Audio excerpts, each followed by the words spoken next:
Alright, now we're going to take a look at the LFOs. So I'm going to go ahead and again reload our initialization patch. Set my filter up here. So our mixer, again we're just going to listen to one oscillator. I'm going to turn these others off and lock it down at oscillator 1. And now we're going to go to frequency modulation. So this is just one oscillator, and we're going to apply some LFO amount to it, do some FM. By default, this LFO is set at a very slow rate. Let's speed that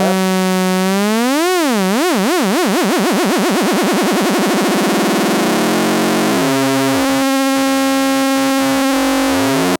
Now when you're doing FM, you always want to make sure your LFO is slower than the oscillator that you're modulating, otherwise you're not going to hear much effect.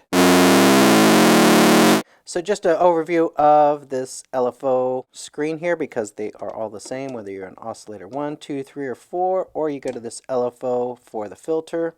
They all share similar features and functions, and they all work as I'm about to describe. So this top left encoder, we can press it and the little keyboard icon comes on up in the top left display here. And what that means is this LFO is going to be tracking the notes we play on the keyboard. Now if we turn it off, we hear the LFO be at a much slower rate. Well, that's like if you're using a modular synth and you've got a low LFO and you plug in a CV from your keyboard into it. It's going to play at a higher rate because this is generally the middle of your keyboard range.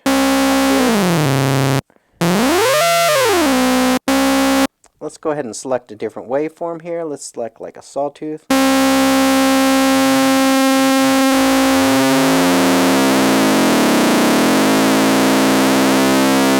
Now the other nice thing about these LFOs, they do have a fine-tune control. I guess I should explain that even the frequency control, when you are adjusting this, you'll see it's jumping in divisions, and those divisions are similar to semitone divisions of your oscillators. And in that way, if you have a modulation that's set up and it sounds good, you could basically increase this by 12 positions and it will double that frequency just like an octave would. And then you have your fine-tune control here, which a lot of synthesizers don't have, and this allows you to really fine-tune those modulations or the beatings that are happening between the oscillator frequencies and the LFOs to really get the effect that you want.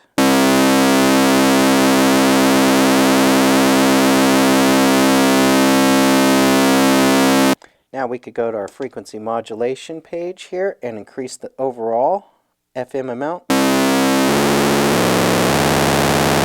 That's 4 octaves.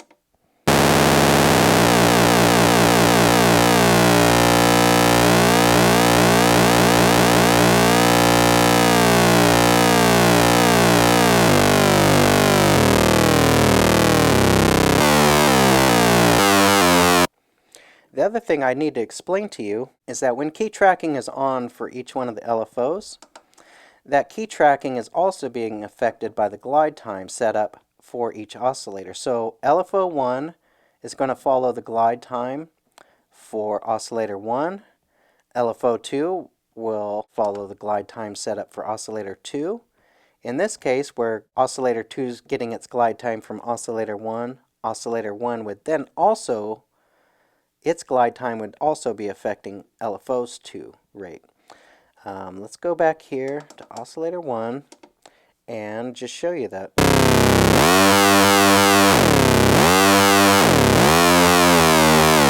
As the oscillator's pitch is gliding up and down, the LFO's pitch is gliding up and down to follow that. And that's something you may not find on all LFOs. Here we've got the sync. The sync is actually a very powerful function, and what I'm going to do is set this to sine wave.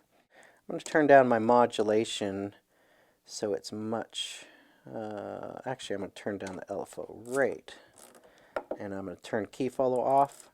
So every time I hit a key, if I turn this sync function on, it will then resync the sine wave that we've got dialed up to start at a specific phase from 0 to 360 degrees throughout that waveform. And you can see this waveform restart or glitch to the start point.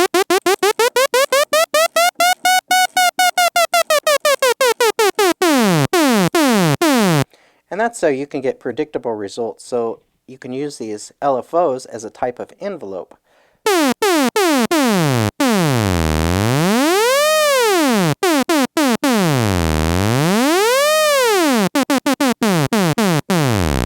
The other thing you can do is by pressing the sync function, you can jump from off to 0 to 90 to 180 to 270. So you're jumping there at 90-degree values. Let's just try it.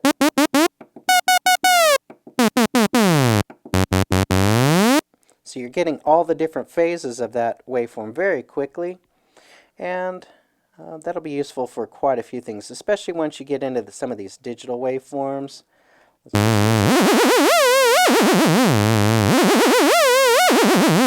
Now if we turn the sync off, it's just going to be free running.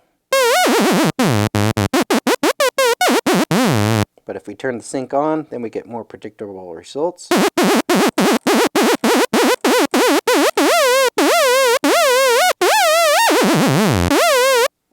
And I hear that other oscillator bleeding there a little bit. I don't have that set all the way down. Alright, so that's what sync's good for. Let's turn the sync off for a second, and let's speed up our LFO so we can actually see that waveform all on the screen to see what's happening there. So let's go ahead and select some other waveform here, and something simple like this. Now we also have this start parameter, and that's going to shift where that waveform starts in memory to produce this waveform. So as we do that, we are now getting a part of the next waveform in memory, which is complicating this shape.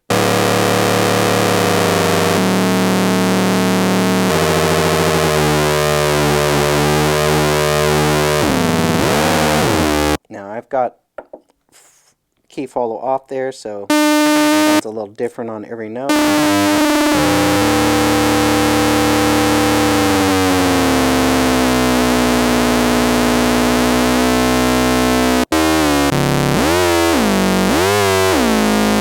So using this start point, you can create some really complex shapes that are not already in memory. And of course you can go select any of the waveforms and take part of either the waveform before or after it in memory. And then if you want to clear this start point out and go back to the standard waveform, you just hit that start button. Down here, these three knobs are setting up the frequency modulation for the LFO. And let's go ahead and try that. Let's take our key follow off here. Let's set up a low frequency rate. And I'm going to go select a more traditional waveform that you're familiar with. Okay, so this knob here, the FM octave, tells it how many octaves this modulation amount will cover. And this is going to select your modulation source. So let's say stick X. So when it's at 0. So when we increase that, it's raising this LFO by 1 octave. So let's go up to 4 octaves maybe.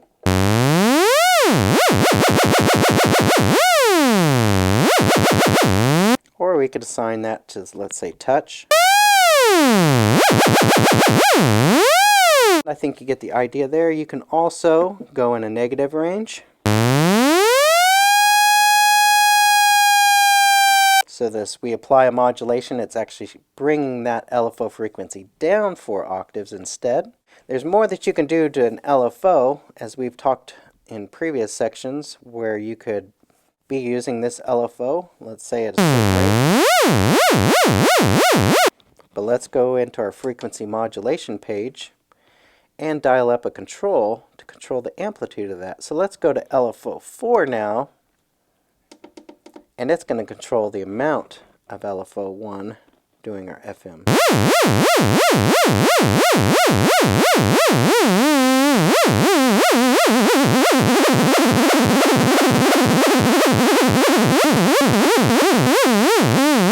And I'm going to set the sync to, I believe it's 90 or 180.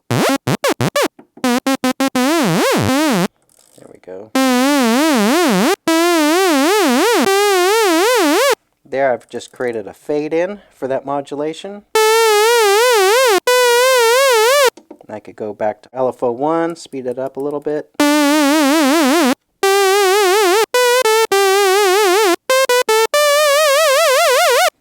And maybe that's too much modulation. I can always turn it down.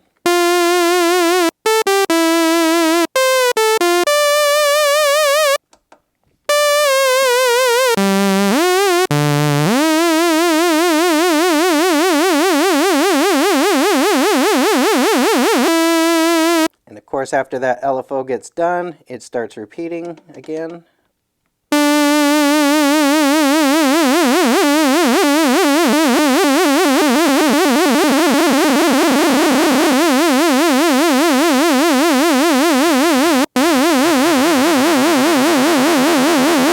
There, I'm allowing LFO 4 to key track, and it's playing an audible LFO rate.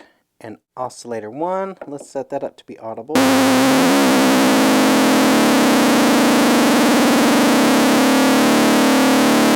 Now let's fine tune those two a little bit.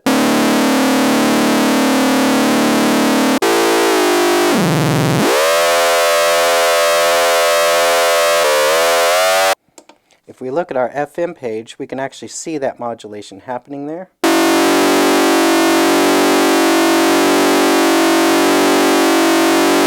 So we've ended up with a waveform that's much more complex than just our sine wave here. The other thing we could do is we could apply, let's say, envelopes to that LFO amount. So now we're using envelope 1. And envelope 1 is currently set off, so let's turn that up.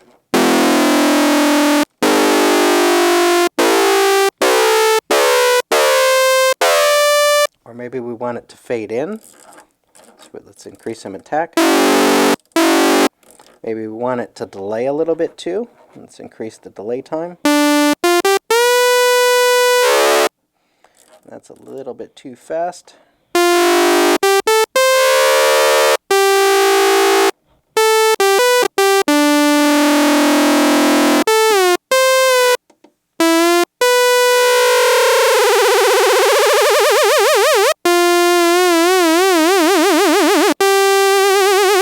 Again, we could dial this in to where it's more, let's say, just chorusing a little bit.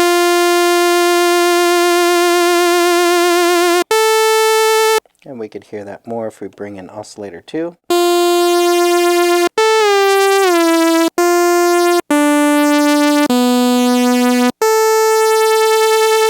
Now those oscillators are so well tuned, let's maybe detune one of them a little bit.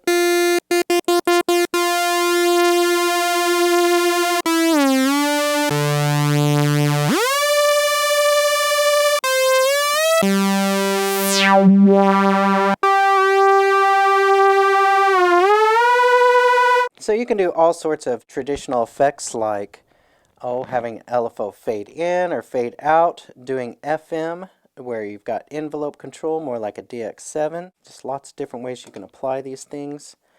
So that is your LFO.